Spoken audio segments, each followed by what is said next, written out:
Boa noite a todos, sejam bem-vindos. Os recados. A visita ao asilo foi mudada o dia, né? Prorrogou uma semana, não este final de semana ou outro. No próximo. Primeiro domingo de julho, dia 7. Isso. Pra mim acho que é normal. Vocês podem, né? O nosso 7 de julho. 7. 7 de julho. O curso de fundamentos é quarta-feira, 7h30. Tem mais algum outro recado? Só lembrar o pessoal, aproveitar que nós estamos gravando, e acho que todos aqui, menos o senhor, vão fazer o curso, para não deixar de aproveitar o final de semana para assistir o vídeo 1, 2 e o 2. Tem 27 minutos aproximadamente cada um. Tá bem? Como foi combinado na reunião, assiste o vídeo 1, 2 e o 2. E na reunião nós vamos repetir o vídeo e tirar as dúvidas. Ok?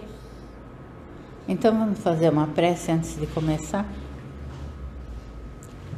Vamos relaxando em nossas cadeiras, mentalizando a figura de Jesus, nosso mestre, modelo e guia, e junto com ele nos dirigir ao Criador, agradecendo pela oportunidade de estarmos aqui reunidos no intuito de aprender sobre a doutrina deixada pelos espíritos superiores e codificada por Kardec.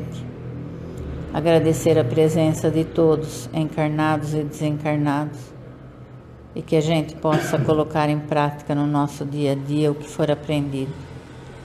Que assim seja.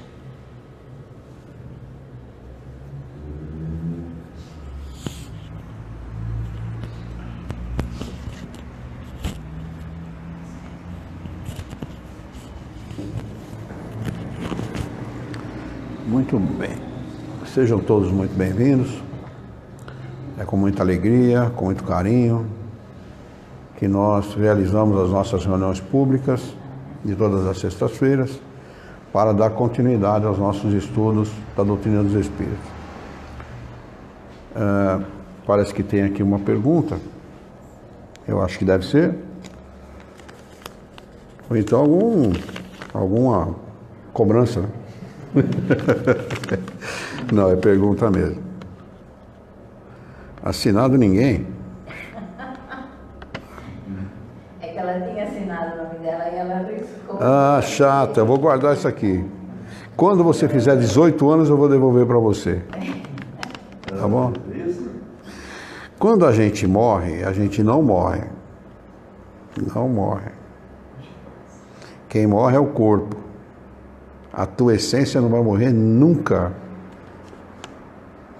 Reencarnamos, lembramos o que já fomos? Não. Normalmente nós reencarnamos e nós temporariamente ficamos sem lembrar aquilo que nós já fomos. No entretanto, quando você desencarnar outra vez, depois que você perder esse corpinho físico, que vai durar bastante tempo, pior que eu, você vai lá para os 90 anos, né? Aí você desencarna, perdeu aquele corpo físico que você tem, aí a lembrança de todas as outras vidas, de todas as experiências que você viveu, elas voltam. Então, a gente não perde a lembrança de nenhuma das encarnações. Só que quando está encarnado ou reencarnado no mundo, a gente temporariamente fica meio que esquecido, não pode lembrar muito, porque isso prejudicaria a nossa vida, a existência que a gente está vivendo aqui. Respondeu? Então tá bom. Obrigado pela pergunta, viu? Agora eu quero que você assina direitinho o seu nome. Pois não. Eu falei para o senhor já, o meu pai, ele encarnou com 96 anos. 96? É, 96. Que beleza, hein? E ele faz 10 anos já. 6. Eu vi umas 4, 5 vezes já. Que beleza. Só que eu não vi ele velho. Ele partiu ele novo. É muito... Ele com 20 e poucos anos, um chapéu Amazon que tinha, único. Sabe o que é isso? Chapéu caro, Ramezão era chapéu caro. Chapéu de massa, eu gostava desse chapéu. Um da chapéu daquele, e novo. É muito comum as pessoas relatarem que veem os seus parentes desencarnados e normalmente estão muito melhores do que quando desencarnaram. Mais novo, mais jovem, mais saudável, mais alegre, mais bonito ou mais bonita. É muito comum isso. Isso é bom sinal. É um bom sinal. Ele deve estar muito bem. Então, quando o espírito ele está sofrendo, precisa de ajuda, é o inverso. E ele estava alegre. É isso mesmo. Semblante bonito. Bonito, que bom. Que E bom. novo. Que nem quando casou com 26 anos. Na realidade, ele mostrou para o senhor, aqui ele quis que o senhor soubesse que ele estava bem. Entendeu? Não existe espírito velho, espírito novo, espírito de criança. Espírito é espírito. Espírito não é que nem a gente, não é que tem as fases da vida, não. O espírito ele é um espírito. Ele quando ele se mostra para o encarnado, ele vai mostrar para o encarnado aquilo que ele quer representar. Então ele vai mostrar se ele está bem, se ele não está bem, se ele está pedindo ajuda, se ele está agradecendo. Ele vai se mostrar dessa forma. Luiz, isso aí faz parte da me chama? Mediunidade. É, da mediunidade? Sim. A mediunidade é uma faculdade que só o encarnado tem e só o homem tem. O animal não tem. E os aparelhos, como querem alguns, aparelhos eletrônicos, também não têm mediunidade, não são capazes de ser intermediários dos espíritos. Mas a mediunidade é que possibilita ao homem ser intermediário dos espíritos. E os fenômenos são os mais variados possíveis. O homem pode ver, ele pode ver um outro espírito, na realidade ele não vê o espírito, ele vê o perispírito do espírito, né? É o perispírito. O espírito não consegue ver porque ele é imaterial. Na realidade ele não é imaterial. Eles usam o termo incorpóreo, né? Ele é feito de alguma coisa, mas como não existe palavra para definir, então eles usam o termo incorpóreo. O que ele mostra para a gente é o perispírito. E ele molda o perispírito da maneira que ele deseja. Por isso que eu disse, ele mostrou para o senhor que ele estava bem. Ele queria que o senhor soubesse que ele estava bem. Não, como ele, da idade que ele casou. Então, na realidade, ele não quis mostrar a idade. Então, Entendeu? Ele não quis mostrar a idade. Ele quis mostrar que ele estava bem, alegre, feliz, tranquilo. Porque certamente um homem com 96 anos de idade está decrépito, anda devagar, é difícil de se comunicar. Enfim, tem uma série de limitações. não morreu de doença. Que bom. Morreu de velhice. Que bom, que bom. Isso é muito bom. Isso é muito bom, isso não é ruim, não. Aproveitou a encarnação. Aproveitou a encarnação toda. É por isso que ele se mostrou bem. A mãe até brincava com ele, falava, Pedro, tirou uma foto grande de direção, foi na parede, meu irmão, Álvaro. A mãe falava, nossa, Pedro quando era solteiro parecia o Roberto Carlos. Não sei se a mãe achava que eram os olhos dela que pareciam um pouco o Roberto Carlos. Mas é diferente mesmo dela. Porque os homens nasceram tudo com cabelo crespo assim, né? E as mulheres com cabelo liso.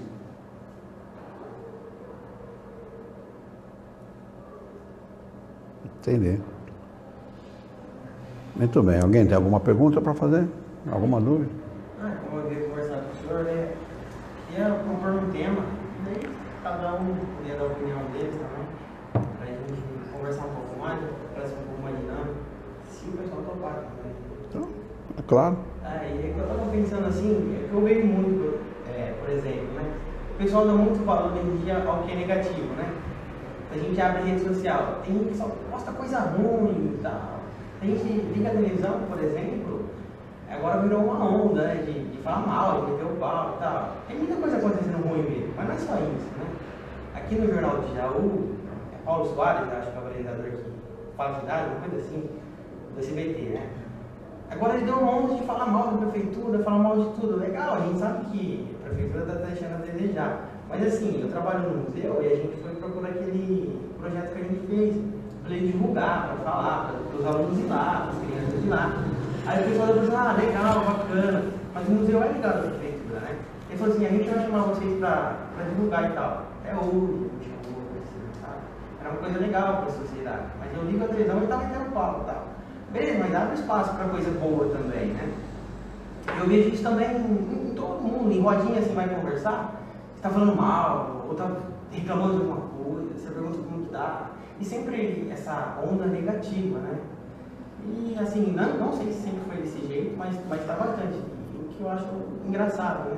Porque tem tanta coisa boa acontecendo, e a gente sabe muitas vezes que os problemas, que nem é problema, a gente encara dessa forma, muitas vezes são pra gente crescer, pra evoluir, é assim que a gente aprende as coisas. Tem que encarar desse jeito. Eu acho que talvez seja a maneira que a gente encara que esteja errado, sabe? Acontece uma coisa, em vez de pensar, não, vamos resolver, fica se lamentando, fica se reclamando. Eu vejo isso muito acontecendo, sabe? Eu até brinco às vezes na escola, com meus alunos, né? Eu falo assim, principalmente para as meninas. Aí imagina que você tem um marido muito bom, ótimo, bonito, faz academia para ficar sempre bonito, é um cara honesto, trabalhador, bom pai. Você fica doente, ele até dá um ouvido para você não morrer. Só que chega num dia, você pega ele na cama com a sua amiga. Elas falam assim, eu mato aquele desgraçado. Nossa senhora. Aí eu até provoco, não, mas eles dão um ouvido para você. Que se dane, eu venho, eu devolvo, mas eu mato, sabe? Tipo assim, tudo que você atende de bom, às vezes não vale. Não que o cara esteja certo, eu não estou falando isso. Mas assim, uma coisa que você faz negativa, assim, é muito maior. O valor que se dá uma atitude negativa, hoje em dia parece que é muito maior do que uma coisa positiva, né? Isso eu vejo muito acontecendo.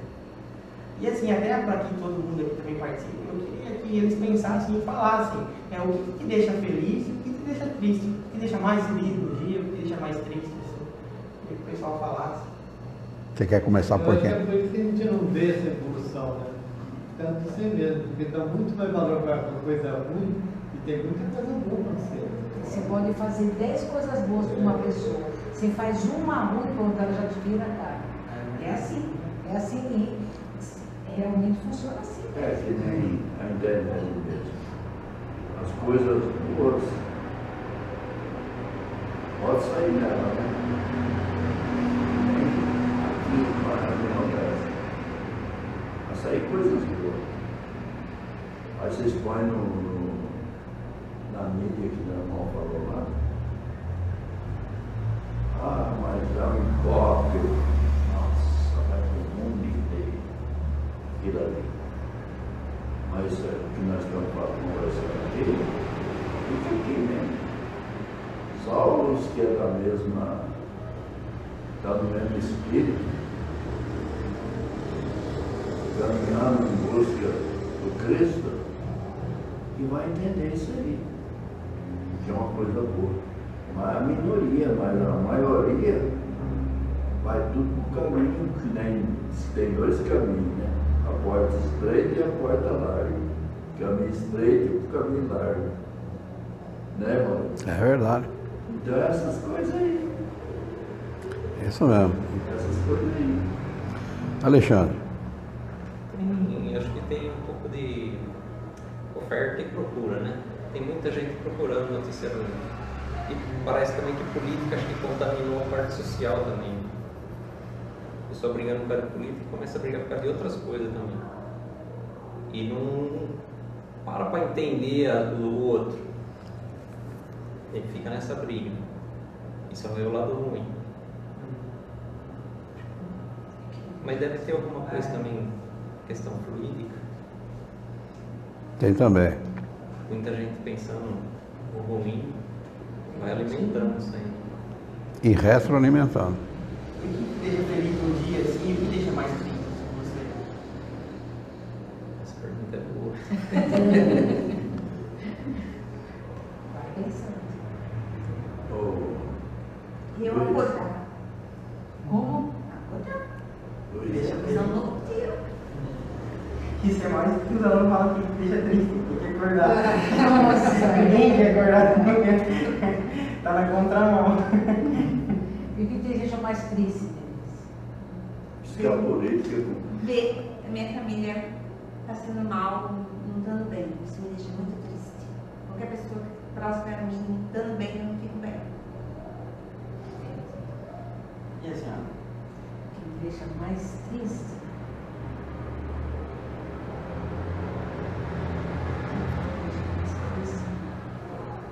Não, eu não estar bem assim, totalmente bem. Sabe? Porque se eu não estando bem, eu não posso oferecer nada a uma pessoa. Né? Você tem que estar bem para oferecer alguma coisa. O que me deixa mais feliz é quando eu posso ajudar alguém. Isso me deixa muito contente. Denise já falou tudo? Eu? É isso aí, assim. E eu gosto de um ambiente alegre, eu não gosto de um ambiente triste. Estar em casa escutando música o tempo todo. Matheus? Concordo com isso. Gosto de acordar, fazer a prece, fico feliz quando a prece flui, acordo equilibrado e levo o dia assim gostoso. Fico feliz quando eu consigo me manter equilibrado no dia todo. É isso mesmo. Fico triste quando alguém me desequilibra aí. Eu acho que a gente não repara nas pequenas coisas. Né? Você pensa em felicidade e tristeza, você pensa em uma coisa grande. Na verdade, você terminar o dia bem, você teve um dia bem já. Maria Júlia? Eu também, quando eu acordo, consigo me manter equilibrada. Um pouco complicado, mas acho que eu gosto também, como ela falou, de um ambiente de paz. E sinto muito quando tem alguém botando aos fluidos, que pode ser 10 pessoas bem, uma consegue estragar aquele ambiente. Então, isso, mas eu procuro sempre estar em paz com todo mundo, viver bem, deixar o dia fluir. Faço minha prece sempre lindo, que seja um dia leve, tranquilo. E em relação ao que ele falou para nós, professores, o que está saindo na mídia, agressão ao professor, é só o que se tem noticiado. E uma parte boa da educação, e todos os trabalhos que os professores fazem, e tudo aquilo que é resgatado em cada aluno, em cada vida, em cada criança, esses projetos não saem na mídia. Os bons estão pagando pelos maus. Né? Sim. É meia dúzia de mal que estraga. Então aí desmotiva, porque tem muita gente que está desistindo da carreira, o professor está faltando realmente, pelo menos eu vejo, não sei na área dele, mas na minha área falta. As pessoas acham que é uma coisa, na realidade é outra, e aí tudo isso influenciando. Então é complicado, mas referente à minha profissão também me deixa muito feliz do aprendizado, contato com as crianças, é uma coisa que eu amo de paixão. É um sacerdócio. Eu amo isso, não tenho Importantíssimo. Importantíssimo. Já de manhã, vê-los assim, a alegria, de um bom dia, de um sorriso, já me deixa feliz. Chegar em casa, terminar o dia em paz também, ter um teto para poder descansar. Tem que parar. Não precisa de muito, não. Não. O senhor quer falar mais alguma coisa? O que eu procurar o senhor? É verdade que a política começou lá no céu? Que o quê? A política começou lá no A céu? polícia? Política. A política? Começou lá no céu? Olha, se a gente analisar, política é a arte do convencimento, né? Política é aquilo que a gente está fazendo aqui, é política também.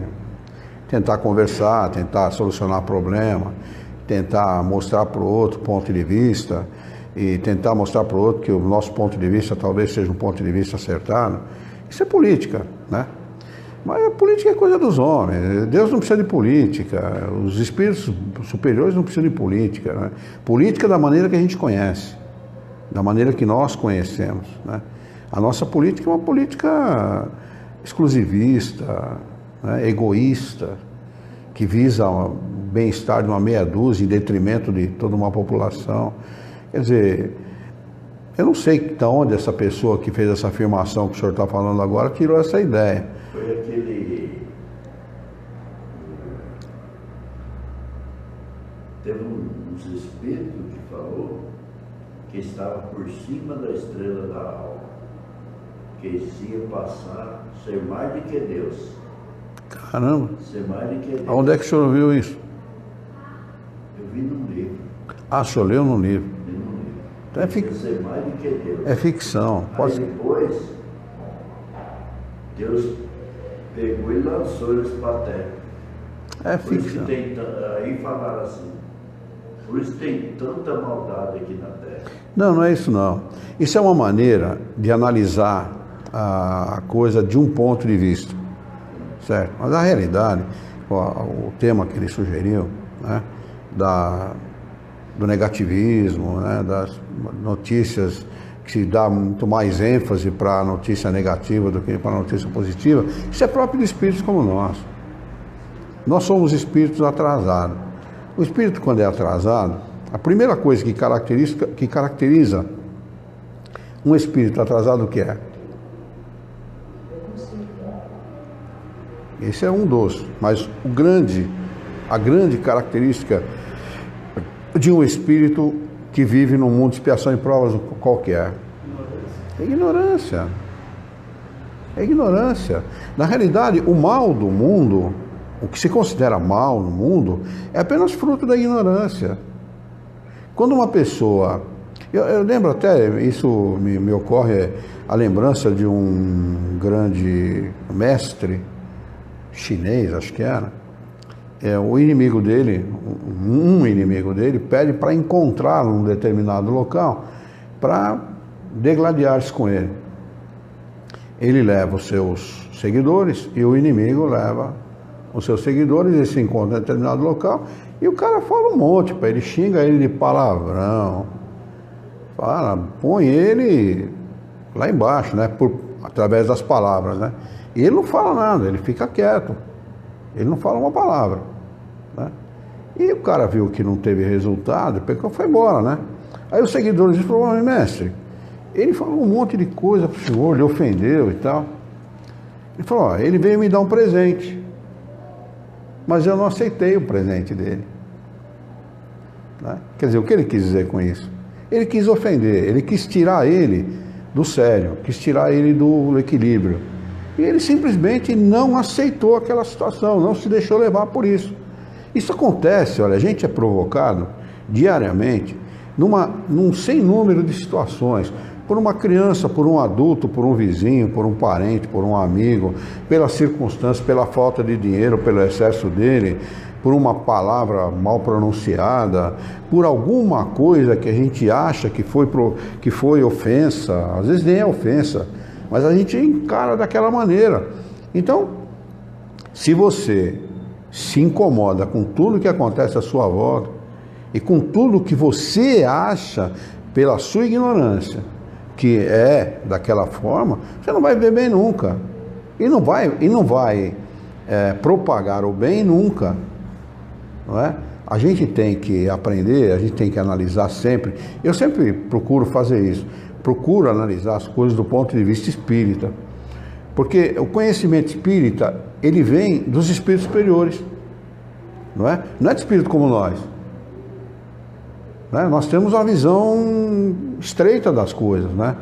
A nossa visão é uma visão muito estreita da vida, estreita das outras pessoas. A gente, por exemplo, considera o cara que a gente vê na rua como estranho, né?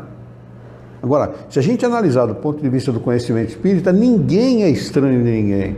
Ou seja, todos nós temos um vínculo qualquer com as pessoas que habitam esse planeta, esteja ele onde estiver. Eu falei uma hora por telefone com essa pessoa, foi por solicitação da... Como é que é o nome daquela senhora que de vez em quando vem com o menino? Regiane.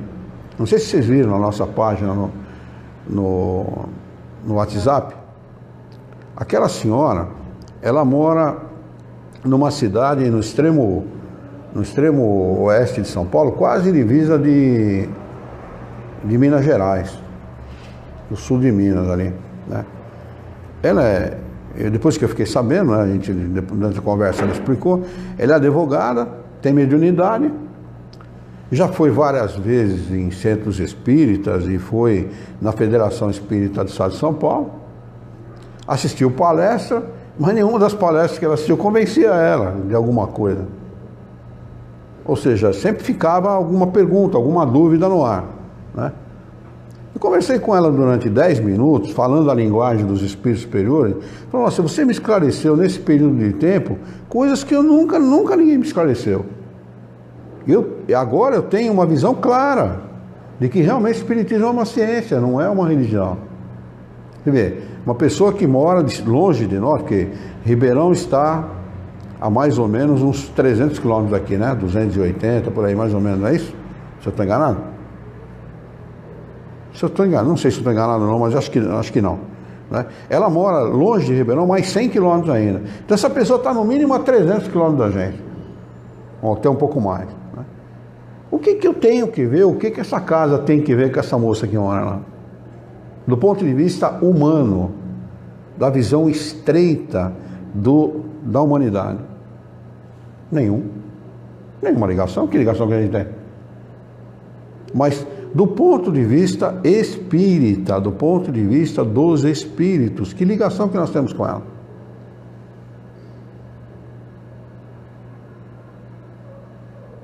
Vocês entendem o que eu quero dizer? O alcance das coisas é muito maior daquilo que a gente imagina.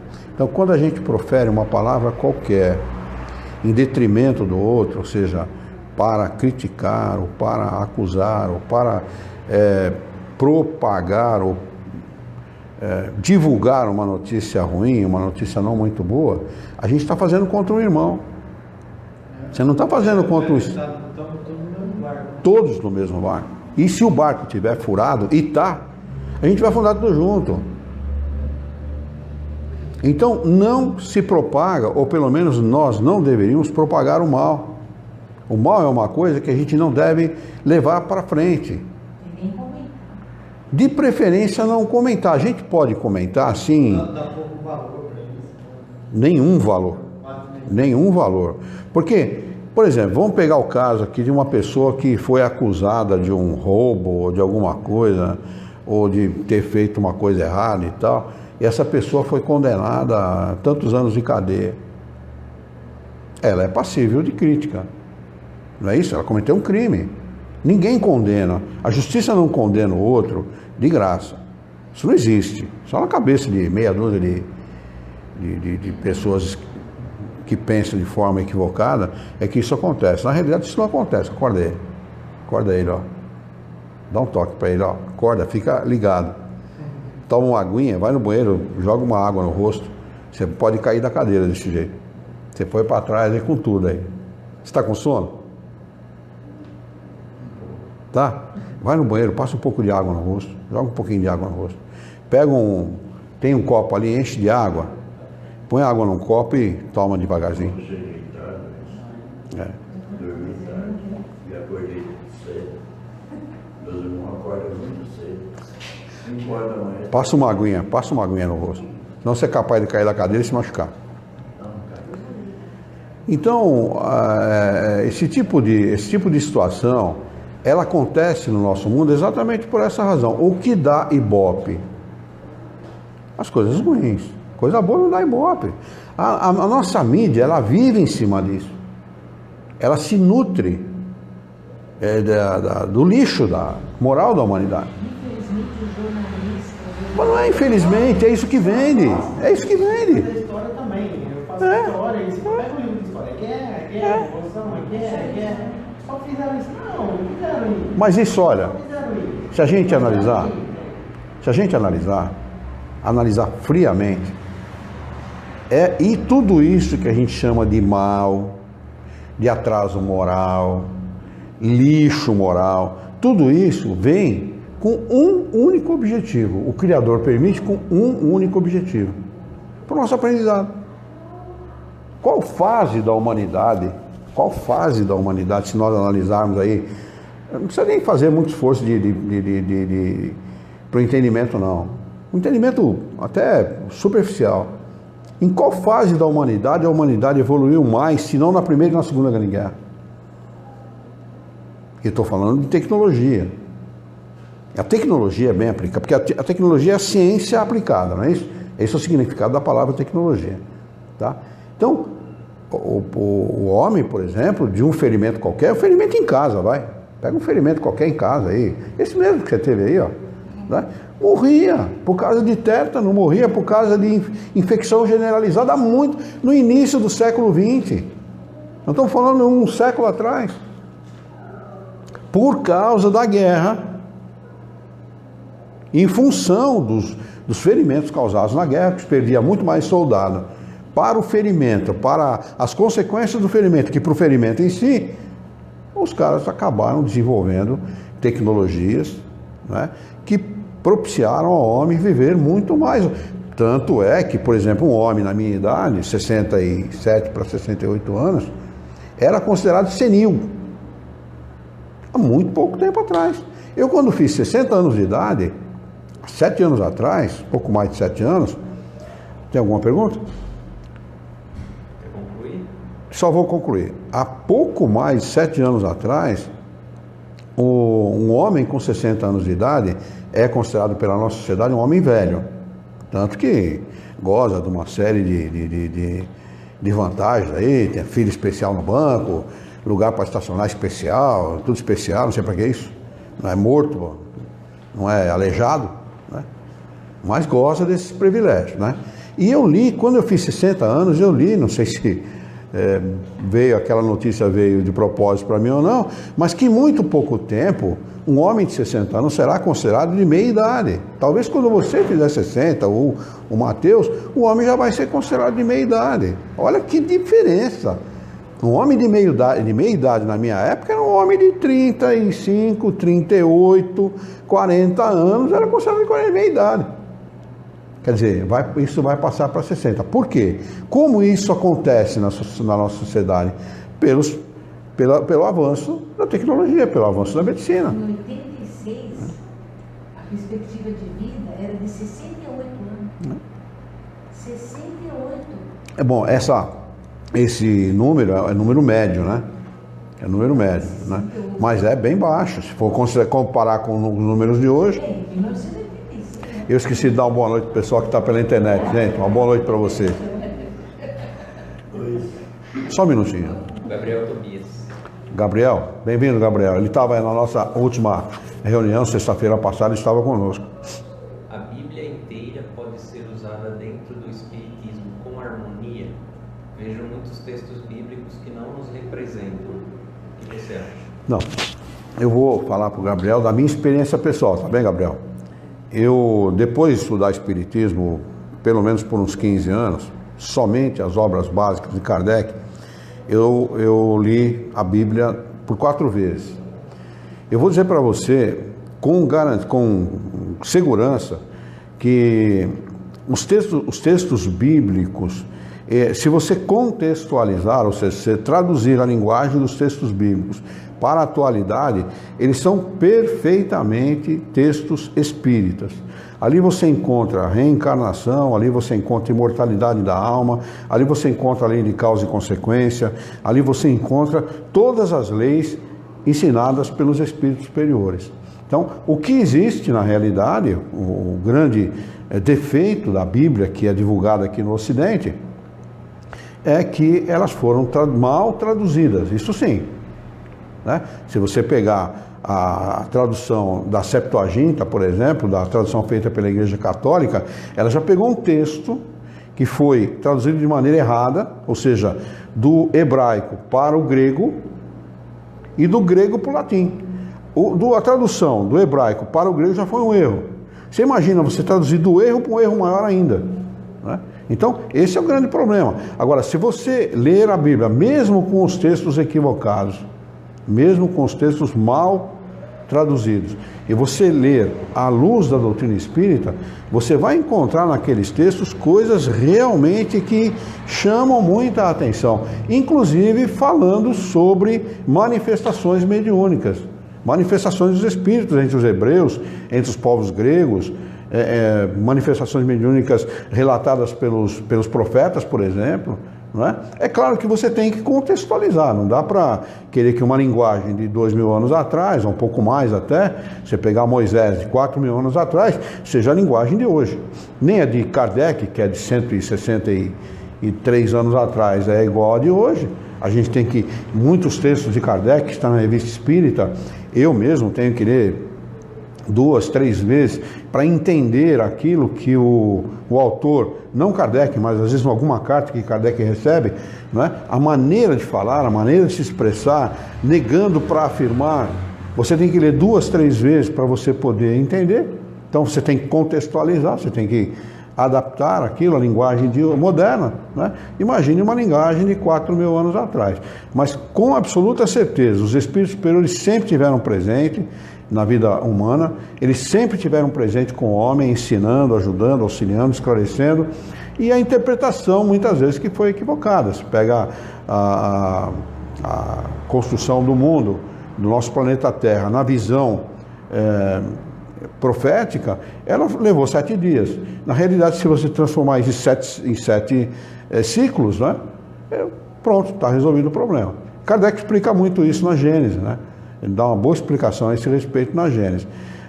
É tão necessária essa contextualização que Kardec, no livro O Evangelho segundo o Espiritismo, ele não trata da parte mística de Jesus, né? Daquela que foi usada para os milagres, para os dogmas da igreja, etc. Ele se apega somente à parte moral, porque a parte moral é incontestável, né? Então Kardec teve esse bom senso, o que a gente chama hoje de grande sacada, né? Ele teve essa grande sacada realmente. Mas eu não acho que a Bíblia esteja tão distante da doutrina espírita assim, não. Basta nós termos a boa vontade de lermos os textos bíblicos com o cuidado necessário, pausadamente, fazer um estudo apurado daqueles textos, e nós vamos encontrar ali muitas das verdades ensinadas pelos espíritos superiores. Mais alguma pergunta dele? Fica à vontade para perguntar, viu, Gabriel? Você ia falar alguma coisa? Melhorou? Melhorou o sono? Melhorou? Quer um copo d'água? Quer um copo d'água? E ela pega um pouquinho de água para ele fazer uma... Mas pega, por gentileza, um pouquinho de água gelada, se ele vai tomando ali, ele não dorme, porque eu fiquei preocupado com ele, deu uma guinada para trás ali, que eu achei que ele ia cair. Pois não. Verdadeiro nutricionista. Sabe o que ele falou para nós? Uma reunião que nós estávamos.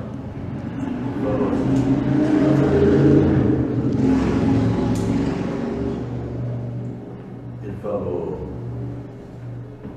o homem com 65 anos, ele fala assim, eu não paro mais nada. Eu não parar tem 65 anos. Ele falou, é muito engano. É mesmo. Ele falou assim, tem que mudar a comida. Os hábitos, né? Se a dieta que ele ensinar, ele é nutricionista, mas nutricionista mesmo, profissional. Ele falou, se fazer a dieta que eu ensinar, direitinho, comer do jeito, mudar a comida. Mudar os hábitos alimentares, né? Seja um homem de 90 anos, com saúde, vai ter... É verdade. Caminhada... Vai morrer da falência dos órgãos, como foi seu pai. Né? Meu pai. Vai morrer da falência dos órgãos, é isso mesmo. E o pai não fez isso. O pai comia o que ele fazia. Mas pode ter certeza que trabalhou na enxada um monte de tempo. Trabalhou. Com certeza levou uma vida bem, fazendo bastante exercício, tendo bastante atividade física, né? Que esse é o nosso problema. O sedentarismo. A gente não anda, não caminha, não faz musculação, não procura essa atividade física. É necessária a atividade física. Você vê quando vai no médico, a gente vai no médico fazer uma consulta, eles procuram para a gente. Você está alimentando bem? Já procura alimentação. Então quer dizer que... Mas a gente confunde muito a quantidade com a qualidade. Esse é o problema, olha. Isso é a qualidade. Qualidade, esse é o problema. É tipo da vegetariana. É isso mesmo. Mas voltando ao assunto que o Caio propôs, fala. Voltando ao assunto que o Caio, e para você, aqui, né?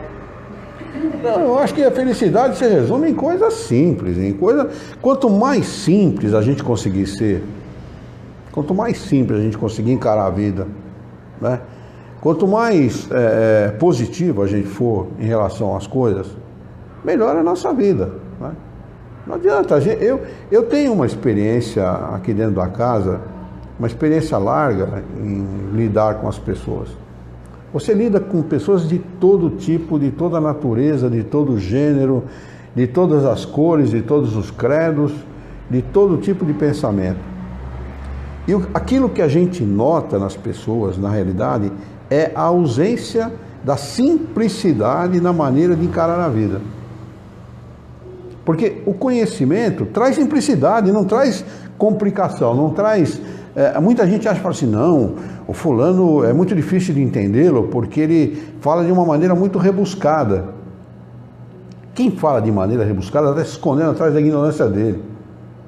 Porque o simples, ele fala de maneira direta, objetiva e clara. Pode notar, Jesus de Nazaré, um cara de um conhecimento profundo de todas as coisas, profundo.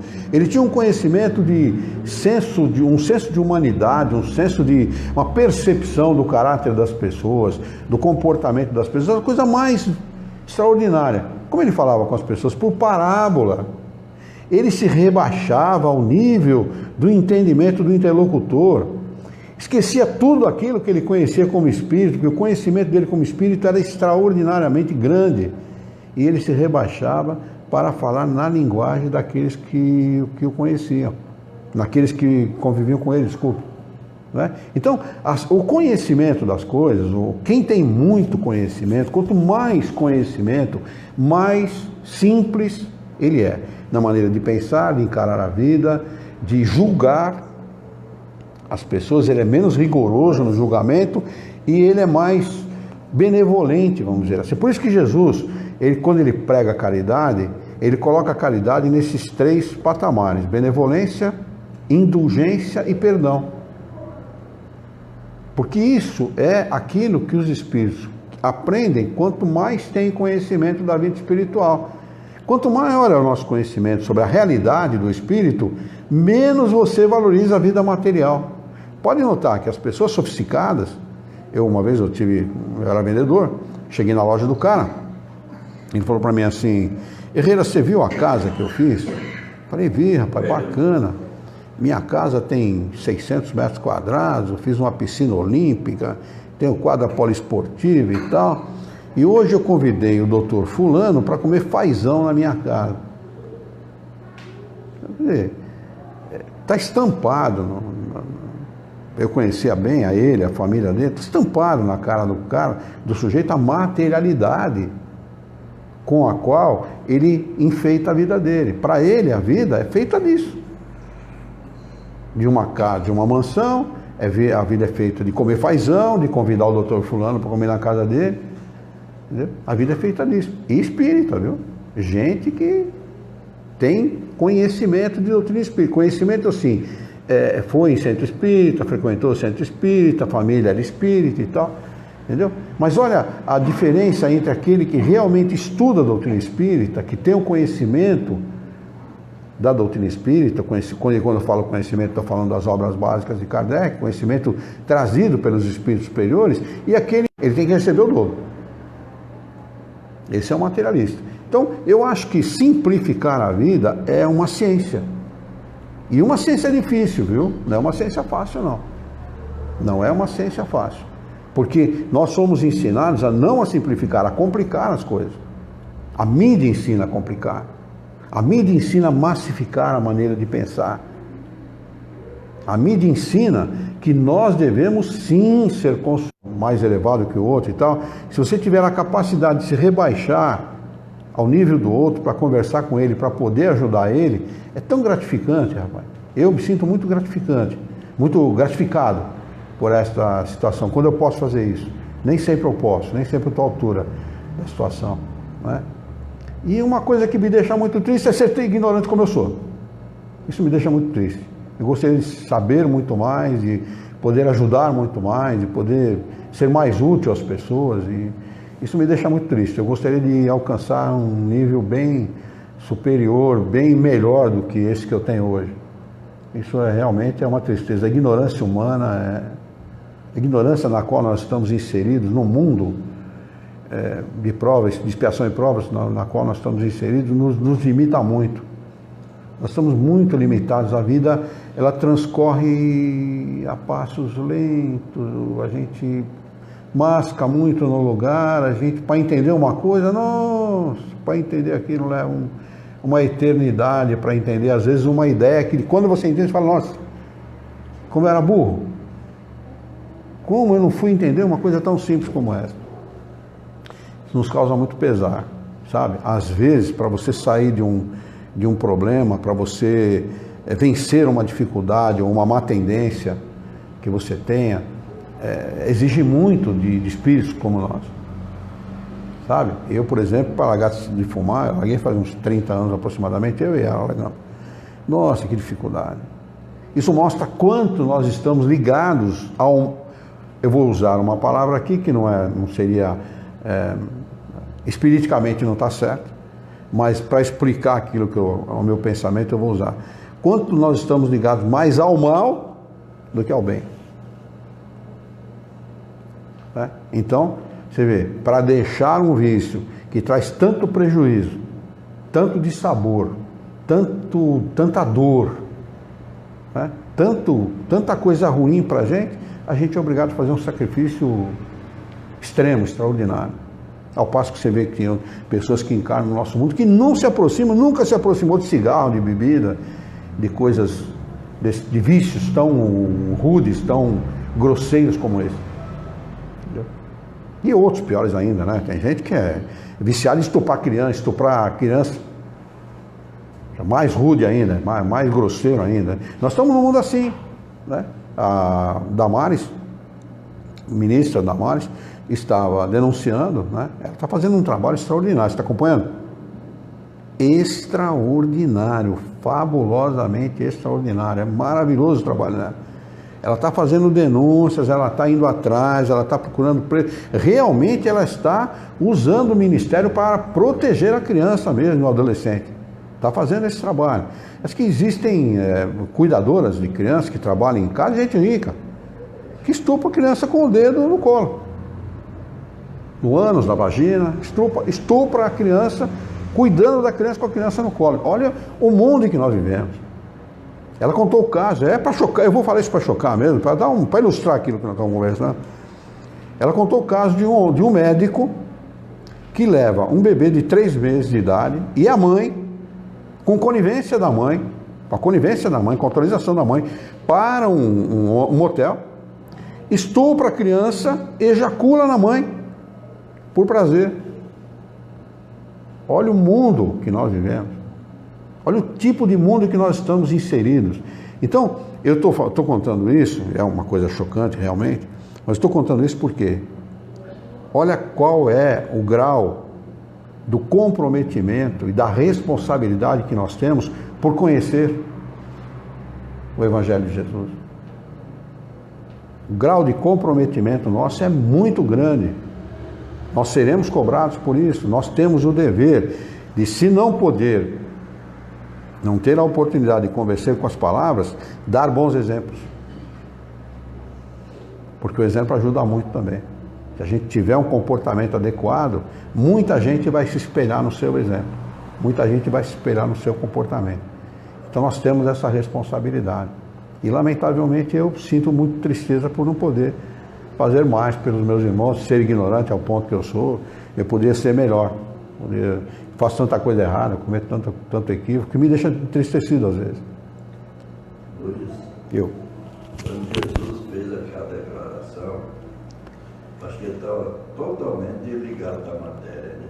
Porque ele falou assim, aquele que crê em mim fará mesmo as obras que eu faço e fará maior do que eu fiz ainda. É isso mesmo, porque ele sabia, ele valorizava o ser humano. Qual é o valor que está em nós? Ele valorizava. A gente é que não se valoriza. É a capacidade que está em Temos capacidade mesmo, ele sabia disso. Ele era um espírito puro, ele era um espírito que não reencarnava mais, ele veio em missão, ele veio com uma missão definida, né? E ele sabia a nossa capacidade, porque ele já teve na nossa condição. Ele já teve na nossa condição de espírito imperfeito, né? Então ele sabia que com determinação, com boa vontade, com desejo de acertar, o homem pode fazer muita coisa. Muita coisa. Mas muita coisa mesmo. O homem pode ajudar o outro. Eu tenho tantas provas, não está aqui presente a pessoa hoje, mas tantas provas. O pessoal liga para mim, não estou me sentindo bem, você recolhe, eu vou fazer uma prece, você me ajuda com o pensamento. Aí a pessoa, dali a pouco, 5 minutos depois, 10 minutos depois, eu estou me sentindo melhor. Você ajudou o outro de graça, sem fazer nada. Uma coisa tão simples, uma prece, bem feita. Não é isso? Realmente com fervor, confiando no Criador, porque esse é o nosso grande problema. A gente não confia nele e não confia em si mesmo. A gente desconfia da gente. Será que eu sou capaz? Não é isso que a gente fala? E a gente é. O pior é isso. O pior é isso. A gente é capaz de qualquer coisa. O limite do homem é o limite que ele se impõe. Se ele falar assim, eu não sou capaz de fazer tal coisa, morreu um menino. Ali ele já está derrotado. Não vai ser capaz mesmo. Agora você fala, não, eu vou tentar, porque o sábio diz assim, a pior tentativa é aquela que você não faz. Essa é a pior tentativa. Se você não tenta, você não sabe se você vai ser capaz ou não de fazer. Aí você tenta uma vez, dá mais ou menos. Você tenta a segunda, dá mais ou menos, mas melhorzinho um pouquinho. Aí a terceira, a quarta, a quinta, lá pela 15ª. Por exemplo, o cara, o inventor da lâmpada. Como é que é o nome do Zé mesmo? Inventor da lâmpada, gente. Grambel do telefone. Thomas Edison. O Tomás aquele, eu não gosto muito dele, porque ele teve um perrengue com um cara que eu gosto muito. Tem pergunta aí? Já vou responder. Ele teve um perrengue com um cara que eu gosto muito, que é um tal de Nikola Tesla. Esse cara era um gênio. E o Thomas Edison teve uma briguinha com ele por causa de interesse comercial e acabou dando problema. Mas o Thomas Edison, eu soube um detalhe da vida dele. Ele, para chegar na lâmpada incandescente, ele testou não sei quantos mil materiais diferentes. Ele testava, botava lá, blum, testava, botava, blum, nenhum durava. Até que ele chegou num que durou um pouquinho. Aí um outro que durou um pouquinho mais. Até um outro que ficou aceso. Durava lá até uma semana, 2 meses, 3 meses, uma hora estourava, né? Porque as lâmpadas antigamente, vocês devem lembrar, né? Chegava um momento que, né? A gente até balançava para ver se o negócio estava certo, né? Entendeu? Mas olha a persistência desse cara. Se esse cara tivesse sido um Zé Ruela qualquer, testava a primeira vez, testava a segunda, isso aí não vai dar certo não, com essa porcaria. Então, qual que é o limite do Thomas Edison? Foi o limite que ele se impôs. Né? Na realidade, dizem as más línguas que ele não descobriu nada, né? Ele tinha uma equipe imensa, né? Tinha lá não sei quantas pessoas trabalhando para ele e tal, mas ele teve a persistência, ele teve o trabalho, ele foi atrás, ele procurou. É isso que a gente tem que fazer. Mas eu não sou bom. É bom, todos nós somos. Eu erro muito, todo mundo erra, e o erro não existe. É experiência, nós estamos vivenciando experiências. São experiências que podem dar certo, podem não dar tão certo assim. Amanhã a gente corrige um pouquinho aqui, corrige um pouco lá e vai acabar acertando. E nós estamos na vida para isso mesmo. São duas? Uma de cada vez? Vamos lá. Tem que fazer que nem o esquartejador, né? Cita um versículo que fala de reencarnação. Eu não sei de reencarnação, mas se pegar o livro de João, está falando ressurreição. E se você ler o texto, a ressurreição ali não cabe. Não, a ressurreição cabe sim. Cabe na cabeça do judeu. Não, mas você lendo o texto, você falou mesmo. Sim, claro. É por isso que eu falei, a mesma pessoa? É Geraldo. É o Geraldo? Então, Geraldo, nós temos que sempre ler os textos contextualizando, ou seja, nós temos que ter conhecimento da matéria para poder fazer essa contextualização, né? Na cabeça do judeu, a ressurreição não é ressurgir no mesmo corpo. O judeu diz assim, está lá na Torá, estando ou não com o corpo físico, sempre estaremos na vida. Então, ressurreição para os judeus é ressurgir na vida, ou seja, reaparecer. E não renascer, ou surgir, voltar com o mesmo corpo, voltar à vida com o mesmo corpo. Não é? Por isso que é necessário contextualizar. Cabe sim, é só você ter conhecimento, o conhecimento necessário, fazer essa contextualização e chegar a essa conclusão. Não estou defendendo a Bíblia, não. Eu li a Bíblia 4 vezes por estudo.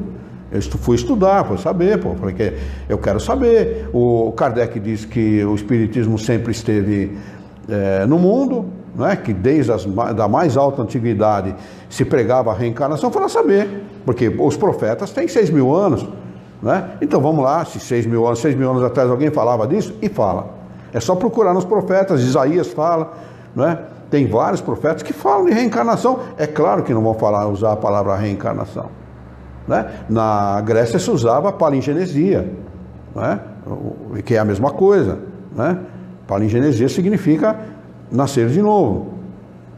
Então, é preciso ter conhecimento, por isso que é necessário nós termos um conhecimento mais apurado possível das obras de Kardec, porque quando a gente fala obra de Kardec, na realidade a gente está falando das obras dos espíritos superiores, a ciência dos espíritos, né? E não há nenhuma pretensão aqui, né? Ou nenhuma vaidade se falar em ciência, não, muito pelo contrário, né?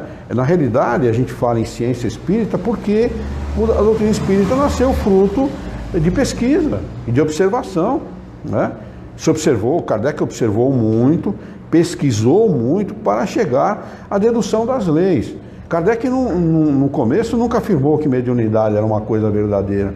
Ele foi pesquisar para extrair dessa pesquisa as leis que regiam a mediunidade, porque mediunidade até então era algo extraordinário, maravilhoso, sobrenatural, né? Quando você conhece as leis que regem aquele fenômeno, deixa de ser maravilhoso e sobrenatural. Então, se nós conhecermos a ciência dos espíritos com a profundidade necessária, desaparece o maravilhoso, desaparece o sobrenatural e o preconceito que nós temos, porque alguém falou em algum momento, né, sobretudo muitas vezes a Igreja Católica, né, quis puxar a sardinha para o seu lado e disse que era necessário ser batizado, quando não é necessário coisa nenhuma, era necessário nascer das águas e do Espírito, quando na realidade é nas águas, todo mundo nasce no líquido amniótico, então é nas águas e no Espírito, foi isso que Jesus falou, né? Um livro que eu posso recomendar para um amigo, se não leu ainda, porque provavelmente deve ter lido, é Analisando as Traduções Bíblicas, do Severino Celestino da Silva. Leia esse livro, se você não leu ainda, leia, eu tenho certeza que você vai ficar muito ilustrado a respeito disso que eu estou falando. A outra pergunta? Gabriel, vai lá, vamos lá, Gabriel. Quem você entende por pecado, tendo em vista que a lei de causa e efeito é clara e objetiva? Na minha opinião, o homem criou esse termo para se autoflagelar, sendo que somos donos dos nossos próprios atos. Na realidade eu acabei de falar agora mesmo, né? Não existe nada errado, não existe pecado. Pecado é uma coisa criada por aqueles que são fundamentalistas, né? Que se fundamentam naquilo que está escrito na Bíblia, achando que aquilo é palavra de Deus, e não é palavra de Deus coisa nenhuma. Da Bíblia, a palavra de Deus é muitas das coisas que falei agora mesmo, esqueci o nome, os profetas pregaram, tem muita coisa ali, né? E sobretudo Isaías, né? E tem em Moisés o Decálogo, né? Ali são coisas que realmente foram revelações divinas. O restante são leis civis, né? Para orientar um povo, para disciplinar um povo, né? Então se criou esse fundamentalismo em cima de uma coisa que se achava que era a palavra de Deus, né? Moisés, para dar vigor, né, importância às suas palavras, ele dizia que Deus tinha ditado aquilo, que Deus tinha mandado aquilo e tudo mais. Então, os fundamentalistas que não buscam o estudo, que não buscam o conhecimento, né, e se fundamentam naquilo que está escrito, eles são salvacionistas, né? E o salvacionista diz para o outro o seguinte: você está em pecado, e se você continuar em pecado, você vai para o inferno, você tem que se salvar. Alguém precisa se salvar por acaso? A gente sabe que não. Não existe ninguém condenado na terra. Todos nós seremos um dia espíritos felizes, espíritos puros, né? No ápice, no auge da nossa evolução. Então, pecado é uma palavra que foi usada para justificar uma maneira de entender o Criador, uma maneira de ver o Criador. Essa que é a verdade. Realmente não existe pecado. A lei de causa e consequência, ela age e ela vai cobrar do homem e recompensar o homem de tudo aquilo que ele fizer de bom ou de mal, bom ou de errado. Como não existe o erro, é tudo experiência, o Criador, como ensina os Espíritos Superiores, julga a intenção. E ainda bem, porque muitas vezes a gente faz coisa errada, tendo a intenção de acertar, né? Então, quando diz, você está em pecado, diz para o cara assim, olha, vai estudar a doutrina espírita. Em 18 de abril de 1857, Kardec, lá na França, lançou um livrinho chamado Livro dos Espíritos. Estuda lá que você vai ver que não existe. Tá certo? Luiz. Pois não. Tem mais alguma pergunta? Não. Aquela parte que Jesus falou, ele falou assim,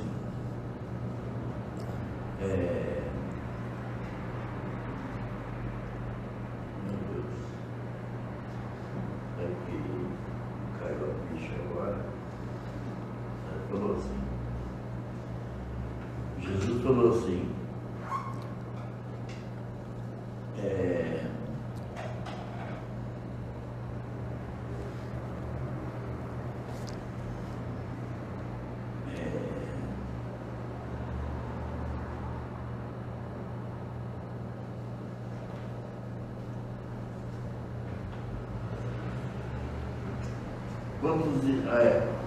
ele estava no barco com os discípulos, qual lembrei? Estava no barco com os discípulos, no mar. Mar da Galileia.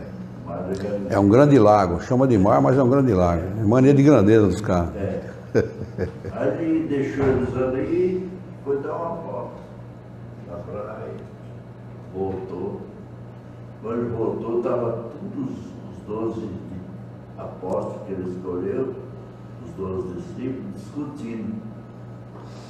E ele passou. Ele fez a conta, ele fez de conta que ele não estava ouvindo o que eles... A briga entre eles, a discussão entre eles. É a discussão deles. Quando ele voltou, e ele discutindo. Olha como é que o homem não está na matéria, é falho. É vaidade. Discutindo. É vaidade. Quem é Ah, o vai... maior do céu. E aí foram perguntar para ele, tomaram uma lição danada. Aí furaram para ele. Aí pegou uma criança e pôs no meio deles. Por aquele que não se tornar como uma criança, não pode nem ver o reino do céu. Mas sabe o que ele se referia? A simplicidade da criança. A simplicidade. Não é que a criança em si, ou qualquer criança está salva, não. É a simplicidade. Não, não é não, viu? Tem criança que não é não. Tem criança que nasce e é pior do que adulto. Na realidade, ele se referia à simplicidade, porque o homem que não for simples, eu estava falando isso agora mesmo para o Caio, nós temos que nos tornar simples, quanto mais possível, encarar a vida de maneira simples. O homem que é simples, ele não rejeita o próximo. Outro dia eu vi um exemplo, e esse homem está dando exemplos, para mim, extraordinários. Bolsonaro estava passando, nosso presidente estava passando em um determinado local, e um mendigo se aproxima dele, não sei se vocês viram isso. O mendigo se aproximou dele e falou assim, eu posso apertar a sua mão? Você viu isso?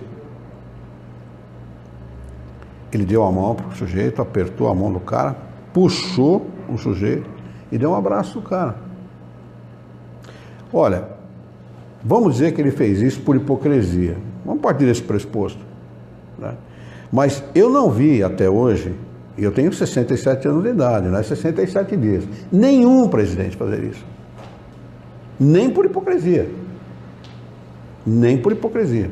Mas não foi hipocrisia da parte dele, ele fez naturalmente. Então, o homem que sabe se igualar ao seu próximo, que sabe tratar o seu próximo com respeito, que sabe tratar o seu próximo com deferência, independentemente da posição social, da cor, do credo, independentemente de qualquer coisa, sabe encarar o outro como um ser humano e respeitá-lo, Porque o princípio da justiça é o respeito que nós temos uns pelos outros. Jesus fala isso. O princípio da justiça para Jesus é o respeito pelo próximo. Esse é o princípio da justiça. Então, se nós não somos capazes de respeitar ao próximo, como é que nós vamos reclamar da vida? Então, Jesus fala exatamente isso, né? Procure, quando ele fala para amar ao próximo, né? Ele não estava falando de amar o bandido, amar o mendigo que está aí na rua, não. O cara não é capaz de amar a esposa de verdade, não é capaz de amar o marido, não é capaz de amar os filhos. Tem gente que trai a esposa, trai o marido, trai os filhos, trai a casa, pega dinheiro, leva ou para comprar droga, ou para jogo, ou para vício, ou para prostituição, e na casa faltando o necessário. Ele não é capaz de amar, de ter respeito com aqueles que estão próximos, realmente próximos, né? Porque não existe ninguém mais próximo que a própria família. Então, como é que o homem pode pretextar felicidade? Como é que ele pode pretextar tranquilidade, paz, alegria, se ele não promove isso? Porque quando o homem promove a infelicidade, o primeiro a ser infeliz é ele. Esse mesmo texto que o senhor está falando, ele falou assim: aquele que honrar o seu pai e sua mãe, eu acrescento até os dias de vida dele na terra. Aí você pega uma menininha no Facebook, puxando o cabelo da mãe, você viu isso? E gritando com a mãe, porque a mãe não queria deixar ela ir no baile funk. O que ele está falando ali é respeitar o pai e a mãe. Claro, mas honrar é mais do que respeitar. Honrar é mais do que respeitar, porque o que o pai e a mãe fez pelo cara? Deu a ele o quê? A vida. Cuidou dele, porque era um ser frágil, não tem ser mais frágil que o ser humano, não é isso? Alimentou, cuidou e ele se formou à custa, no lombo do pai e da mãe. Né? Então, honrar pai e mãe é muito mais, é fazer pelo pai e pela mãe aquilo que foi feito por ele. Né? Ou seja, alimentar o pai quando ele precisar, quando ele não tiver mais força para trabalhar, né? Dar a ele um teto, dar a ele alegria que ele puder dar, amor, carinho, o que não fazem os filhos. A gente vai lá no Asilo São Vicente, quando a gente vai de domingo, e eu faço um convite a todos vocês, se puderem ir, vão, porque vale a pena. É uma coisa muito gostosa a gente ir lá. Está cheio de velhinho lá, que a primeira coisa que eles reclamam é que os parentes não vão visitar, nem filho, nem neto, nem ninguém. Largam, joga. É depósito de gente. Pum, joga lá. Ninguém, tá lá mesmo, é velho, não serve para nada. Mas não é trapo. Trapo que a gente joga no lixo. Gente não é trapo. Como é que a nossa sociedade pode pretextar felicidade se não é capaz de respeitar os mais velhos, os mais idosos? Olha o respeito que as sociedades maduras têm pelos idosos. Pega lá um exemplo qualquer, vamos pegar o exemplo mais típico, Japão, por exemplo. Olha o respeito que eles têm pelo mais velho. Nas sociedades mais maduras, o velho ele é tido como um sábio, como aquele que já viveu e pode passar para o mais novo a experiência. Na nossa sociedade não. Ô tio, mas que tio, rapaz? Te conheço, Que tio é esse? Ô tio. No meu tempo de moleque, senhor, senhora, com licença, muito obrigado. É assim que a gente tratava os mais velhos. Nunca de tio. Que tio é esse, rapaz? Que conversa de tio é essa? Tem o sobrinho mal educado, por acaso? Uma vez passou tá na casa dos meus filhos, estava em programa na Globo, falando sobre sogra. Sobre? Sogra. Sogra? Sogra. Aí veio uma mulher, cada uma vinha e dava a sua opinião, como ela vivia com a sogra dela, se comportava. Veio uma, ela falou assim: eu tive 3 casamentos. Poxa, bem sogra mesmo, hein? Que eu tenho é a minha maior amiga. Eu então ela deu sorte. Como minha mãe. Então ela deu. Eu tratava melhor do que meu marido. Então ela deu sorte. Tem gente que casa uma vez só não consegue ter amizade com a sogra. Ela falou que tratava melhor do O senhor sabe como é que foi criada a sogra? Ela falou que... Ah, o senhor sabe? Como é que foi criada a sogra? Ela falou que tratava melhor, como se fosse a mãe dela. Tá bem, eu já entendi. Agora estou fazendo uma pergunta para o senhor. O senhor sabe como é que foi criada a sogra? Porque a mulher nasceu de uma costela do Adão, não foi isso? Foi. A sogra da outra. Porque se você tirar uma costela, o cara fica penso de lado, não é isso? Aí tem que tirar do outro lado para o cara endireitar. Por isso que ninguém se dá bem com a sogra. É carne de segunda.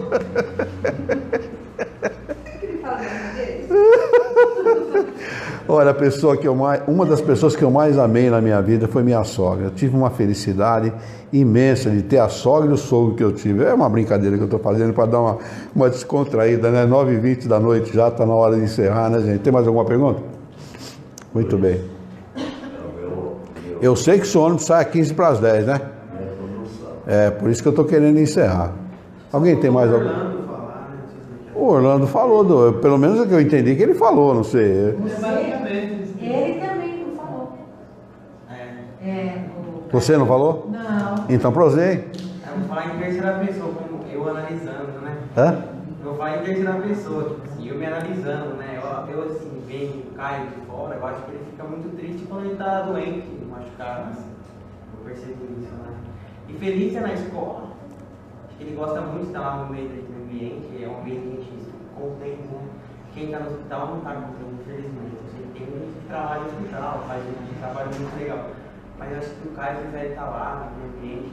Todo mundo fala ainda dele, criança tudo zoa muito, faz aquela correria, mas pra mim eu gosto, então eu tô feliz.